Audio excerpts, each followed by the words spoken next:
একজন দায়িত্বরত board president, board director কখনোই এইভাবে প্লেয়ারদের নিয়ে কথা বলতে পারেন না।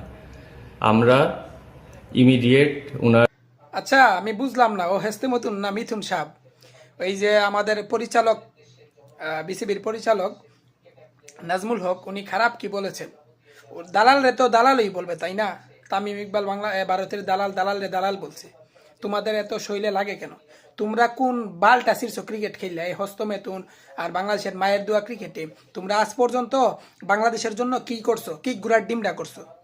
তোমরা ক্রিকেট খেলতে ক্রিকেট খেলো, তোমরা কি আবার রাজনীতি ঢুকো লাগে? কোন ধরে ভারতের দালালি কেন করো? তোমাদের মতো খেলোয়াড়দের আর বাংলাদেশে লাগবে না। মায়ের দুয়া ক্রিকেট টিমের দরকার নাই বাংলাদেশে। আমরা ক্রিকেট বাদ, আমরা বাংলাদেশের 18 কোটি মানুষ ক্রিকেটকে বয়কট করলাম। তোমাদের সবার আর কোনো দরকার নাই, ক্রিকেট কোনো দরকার নাই। আমরা হাডুডুডু খেলবো এখন থেকে, ঠিক আছে? নাজমুল হক সাহেব উনি খুব ভালো কথা বলছেন, দালাল রে দালাল বলছেন। যেই মন্তব্যগুলা করছেন বিসিবির পরিচালক নাজমুল হক, আমরা তার সাথে একমত আছি, ঠিক আছে? কোনো দালাল, কোনো ভারতের দালাল বাংলাদেশের মাটিতে জায়গা দেওয়া হবে না, ঠিক আছে? তোমাদের ক্রিকেট খেলার দরকার নাই। হস্তমেতুন আর কাঠমতুন যারা আছো তোমরা, তোমরা এই যে বালের ক্রিকেটাররা, তোমরা গিয়া ঘুমাও, দৌড় হাল চাষ করো। তোমাদের হাল চাষ করা ছাড়া তোমাদের আর কোনো কাজে আসবে না বাংলাদেশে, ঠিক আছে? যেটা বলছে পরিচালক বিসিবির নাজমুল হক, উনি যেটা বলছে একবার রাইট কোটা কারেক্ট বলছে, ঠিক আছে?